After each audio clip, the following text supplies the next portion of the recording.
नमस्कार दोस्तों, आज की कहानी बहुत खास है।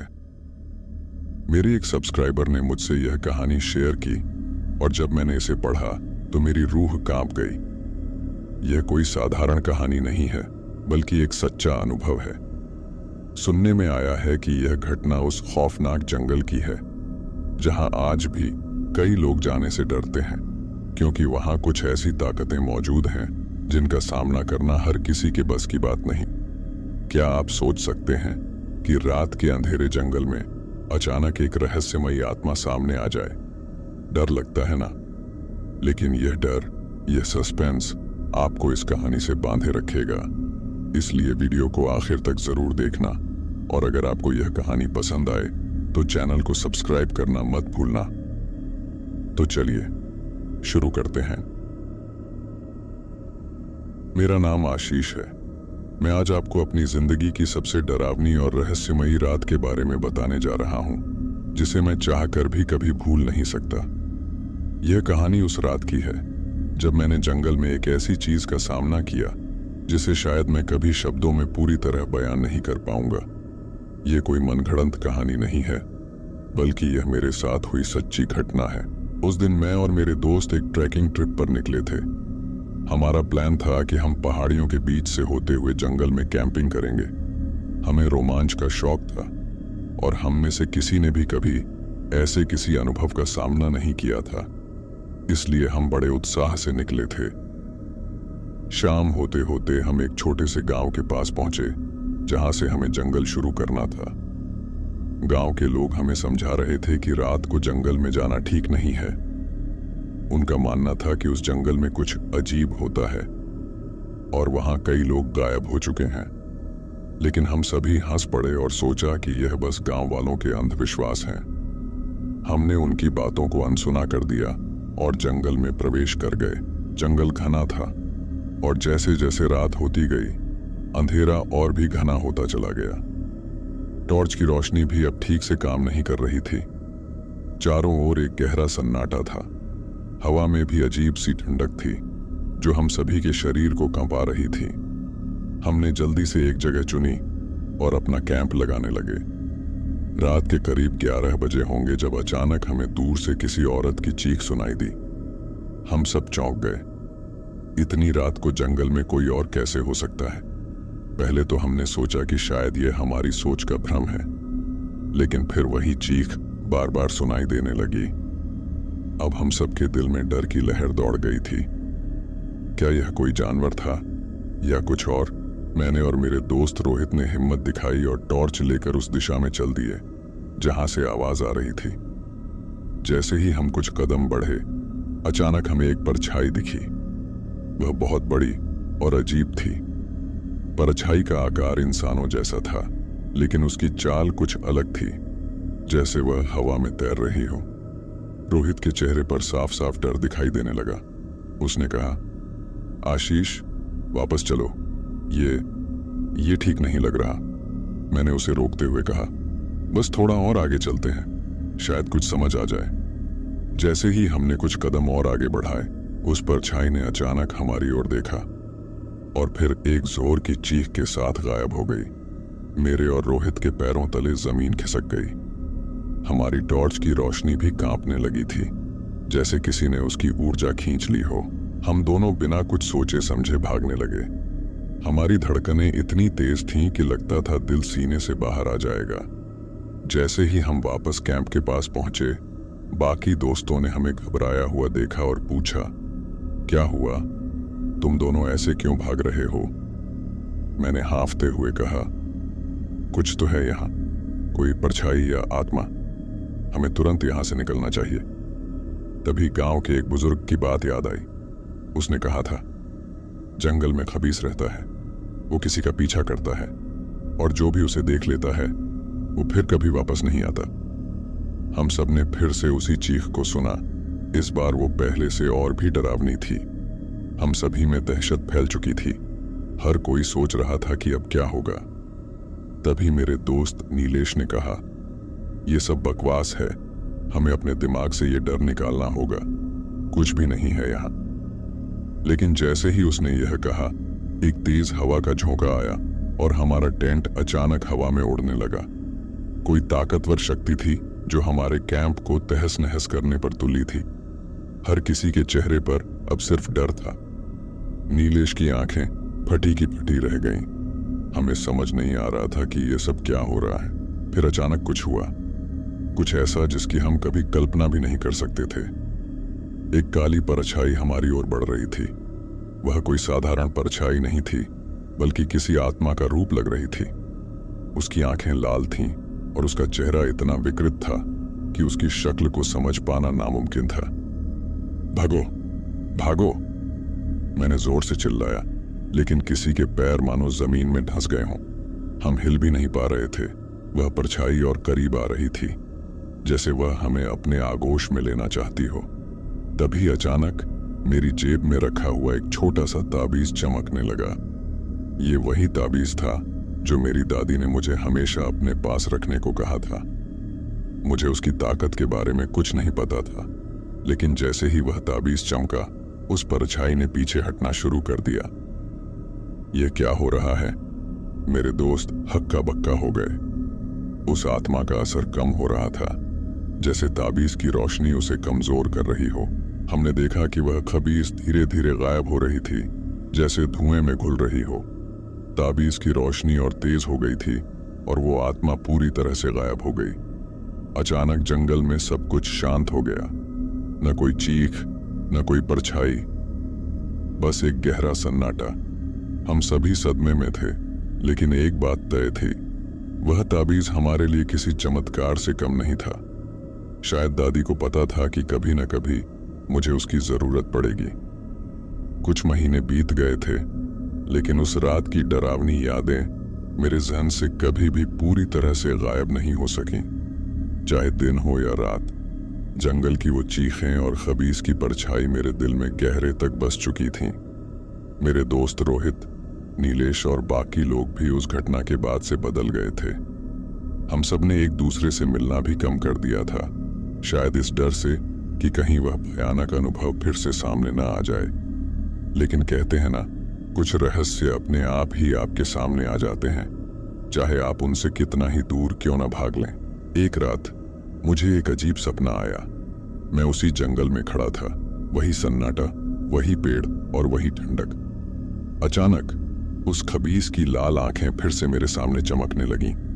उसकी परछाई धीरे धीरे मेरे करीब आ रही थी और इस बार वह मुझे कुछ बोल रही थी, लेकिन उसकी आवाज इतनी विकृत थी कि मैं कुछ समझ नहीं पाया। फिर उसने एक शब्द कहा, वापस आओ। मैं हड़बड़ाकर उठ बैठा। पूरे शरीर पर पसीना था, दिल जोर जोर से धड़क रहा था। यह बस एक सपना था, लेकिन इसने मेरी रातों की नींद छीन ली। अगले कुछ दिनों तक वही सपना बार बार आता रहा और हर बार वो खबीस मुझे जंगल में वापस बुला रहा था। मैंने सोचा कि शायद ये सिर्फ मेरा डर था जो इन ख्वाबों के रूप में मुझे परेशान कर रहा था, लेकिन फिर कुछ और हुआ जिसने मेरे सारे भ्रम को तोड़ दिया। एक रात लगभग 2 बजे के करीब मेरा फोन बजा। मैं हैरान था कि इतनी रात को कौन फोन कर सकता है। देखा तो कॉल रोहित का था। मैंने फोन उठाया और उसे घबराई हुई आवाज में सुना, आशीष, मुझे कुछ बताना है, उसने कांपते हुए कहा। तुम्हें याद है, उस रात के बाद से हमने उस जंगल का जिक्र तक नहीं किया, लेकिन पिछले कुछ दिनों से मेरे साथ अजीब घटनाएं हो रही हैं। मुझे ऐसा लगता है कि कोई हर समय मेरा पीछा कर रहा है। घर में चीजें अपने आप गिरने लगती हैं और अजीब आवाजें सुनाई देती हैं। मैं चौंक गया, क्योंकि ठीक ऐसी ही चीजें मेरे साथ भी हो रही थीं। मैंने उसे अपने ख्वाब के बारे में बताया। उसने कहा, आशीष, हमें उस जंगल में वापस जाना होगा। लगता है उस आत्मा ने हमें पूरी तरह से नहीं छोड़ा। मुझे उसकी बात पर यकीन नहीं हो रहा था, लेकिन अब मैं भी यह सोचने पर मजबूर हो गया था कि शायद वाकई में उस रात कुछ अधूरा रह गया था। अगले ही दिन हम सब दोस्तों ने फिर से मिलकर निर्णय लिया कि हमें उस जंगल में वापस जाना होगा, ताकि इस बार पूरी सच्चाई का सामना कर सकें। नीलेश और बाकी दोस्त पहले तो मना कर रहे थे, लेकिन जब उन्हें भी अपने अपने घरों में अजीब चीजें होने का एहसास हुआ तो वे मान गए। हमने उसी गांव में पहुंचने का प्लान बनाया जहां से हमने पहले जंगल में प्रवेश किया था। इस बार हम और भी ज्यादा सतर्क थे। मैंने अपने ताबीज को सुरक्षित रख लिया क्योंकि यही हमारी आखिरी उम्मीद थी। रात को हम फिर उसी जंगल में पहुंच गए। इस बार सब कुछ और भी ज्यादा भयानक लग रहा था। पेड़ों के बीच से आती हवा में एक अजीब सी सर्दी थी और हर दिशा में घुप अंधेरा फैला हुआ था। टॉर्च की रोशनी बहुत ही कमजोर महसूस हो रही थी, जैसे कोई अनजानी शक्ति हमें रोकना चाह रही हो। हम उसी रास्ते पर चलने लगे जहां पर हमें पहली बार खबीस की परछाई दिखाई दी थी। अचानक हमें फिर से वही चीख सुनाई दी और इस बार वह और भी करीब थी। मेरे दिल की धड़कन तेज हो गई। मेरे दोस्त भी कांप रहे थे, लेकिन किसी में भी अब पीछे हटने की हिम्मत नहीं थी। जैसे ही हम आगे बढ़े, हमें वही काली परछाई फिर से दिखाई दी। इस बार वह पहले से कहीं ज्यादा बड़ी और भयानक लग रही थी। उसकी लाल आंखें हमें घूर रही थीं और ऐसा लग रहा था कि वह हमें अपने आगोश में लेने के लिए तैयार थी। तभी अचानक परछाई हमारी ओर तेजी से बढ़ने लगी। रोहित चिल्लाया, आशीष, ताबीज निकालो। मैंने तुरंत ताबीज को बाहर निकाला, लेकिन इस बार कुछ अजीब हुआ। ताबीज की चमक बहुत हल्की थी, जैसे उसकी ताकत खत्म हो गई हो। खबीस का डर अब और बढ़ने लगा। ये काम क्यों नहीं कर रहा? मैंने घबराते हुए पूछा। तभी रोहित ने कहा, शायद ये वही जगह नहीं है जहां हमें होना चाहिए। खबीस हमें किसी खास जगह बुला रहा है, हमें वहां जाना होगा। हमने फिर से हिम्मत जुटाई और परछाई का पीछा करते हुए और गहरे जंगल में चल दिए। जैसे जैसे हम आगे बढ़े, जंगल का माहौल और भी भयानक होता गया। पेड़ों के बीच से कुछ अजीब सी आकृतियां झांक रही थीं और हर तरफ से चीखें और विकृत हंसी की आवाजें आ रही थीं। ऐसा लग रहा था मानो पूरा जंगल जिंदा हो गया हो। अचानक हम एक पुरानी खंडहर नुमा जगह पर पहुंच गए। वहां एक टूटा फूटा मंदिर था और उसके पास ही एक पुरानी कब्र दिखाई दी। रोहित ने इशारा किया, ये वही जगह है, हमें यही आना था। जैसे ही हम उस कब्र के करीब गए, खबीस की परछाई और साफ हो गई। इस बार वह कुछ कह रहा था, लेकिन इस बार उसकी आवाज में डर नहीं बल्कि दर्द था। उसने कहा, मुझे मुक्ति चाहिए। तभी मुझे एहसास हुआ कि यह खबीस कोई बुरी आत्मा नहीं थी, बल्कि यह एक आत्मा थी जिसे किसी कारणवश इस जंगल में बंद कर दिया गया था। शायद इस आत्मा के साथ कोई अन्याय हुआ था और वो अपनी मुक्ति के लिए हमें यहां बुला रही थी। मैंने बिना समय गवाए ताबीज को उस कब्र के पास रखा और चुपचाप प्रार्थना करने लगा। कुछ ही पलों में एक तेज रोशनी निकली और वो खबीस की परछाई धीरे धीरे गायब होने लगी। उसकी लाल आंखों में अब डर नहीं बल्कि शांति थी। जैसे ही रोशनी पूरी तरह से फैली, जंगल में अचानक से सन्नाटा छा गया। सब कुछ सामान्य हो गया था। हम सबने चैन की सांस ली। आत्मा को उसकी मुक्ति मिल चुकी थी। अब हम जानते थे कि जो भी हुआ वह किसी रहस्यमयी कारण से था, लेकिन अब सब कुछ ठीक था। उस दिन के बाद से मैंने कभी उस आत्मा की चीखें नहीं सुनी। हम सब वहां से वापस गांव लौटे और गांव वालों ने हमें बताया कि वह आत्मा एक निर्दोष इंसान की थी, जिसे सालों पहले धोखे से मारा गया था और वह उसी दिन से जंगल में भटक रही थी। खबीस की आत्मा को मुक्ति दिलाने के बाद हम सब ने राहत की सांस ली, लेकिन इसके साथ ही मन में एक अजीब सा सन्नाटा भी छा गया था। ये सिर्फ किसी डरावनी घटना का अंत नहीं था, बल्कि एक ऐसे रहस्य का खुलासा था जिसे हम समझ नहीं पा रहे थे। गांव वालों की कहानियां अब एक कड़वी हकीकत बन चुकी थीं। गांव के बुजुर्गों ने हमें बताया था कि इस जंगल में कई आत्माएं कैद थीं, जिनकी मुक्ति होना बाकी थी। कुछ कहानियां हमने खुद देखी, लेकिन शायद कई और रहस्य वहां छिपे थे जिनसे हम अब दूर ही रहना चाहते थे। जिस दिन हम गांव से लौटने वाले थे, गांव के पुजारी ने हमें बुलाया और कहा, तुमने बहुत बड़ी जिम्मेदारी निभाई है। उस खबीस की आत्मा को मुक्ति दिलाकर तुमने अनजाने में कई और आत्माओं को भी शांति दी है। लेकिन एक बात ध्यान रखना, उस ताबीज को अपने पास रखना।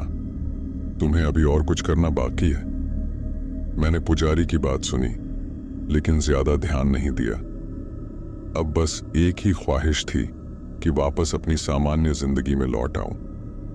हालांकि पुजारी के उन शब्दों ने मेरे मन में एक अनचाही बेचैनी भर दी थी। कुछ हफ्ते सब सामान्य चला। हम सबने एक दूसरे से मिलना बंद कर दिया था। हर कोई उस भयानक रात को पीछे छोड़ना चाहता था। लेकिन एक दिन फिर से वही अजीब घटनाएं शुरू हो गईं। घर में रात को चीजें गिरने लगीं, बिना किसी हवा के खिड़कियां खुद ब खुद खुलने लगीं और उस जंगल से जुड़ी आवाजें कानों में गूंजने लगीं। सबसे अजीब बात यह थी कि इन घटनाओं के दौरान वह ताबीज हमेशा चमकता रहता था, मानो वो किसी खतरे की चेतावनी दे रहा हो। मैंने इस बात की खबर रोहित, नीलेश और बाकी दोस्तों को दी, और हैरानी की बात यह थी कि उनके साथ भी ऐसा ही हो रहा था। अब यह साफ था कि वह आत्मा की मुक्ति आखिरी नहीं थी, कुछ और था, कुछ बड़ा, जो अभी भी अधूरा था। हमने फिर से पुजारी से मिलने का निर्णय लिया। जब हम गांव पहुंचे तो पुजारी ने हमें बताया कि उस जंगल में सिर्फ एक खबीस आत्मा नहीं थी। यह एक काले जादू से प्रभावित जंगल था, जहां कई आत्माएं कैद थीं। उन्होंने हमें एक खंडित मूर्ति के बारे में बताया, जो उस जंगल के गहरे हिस्से में थी। यह मूर्ति किसी पुराने काले जादू का प्रतीक थी, और जब तक यह नष्ट नहीं होगी, तब तक जंगल की आत्माएं शांति नहीं पा सकेंगी। तुम्हें फिर से जाना होगा, पुजारी ने कहा। मूर्ति को नष्ट करने के लिए उसी ताबीज का इस्तेमाल करना होगा।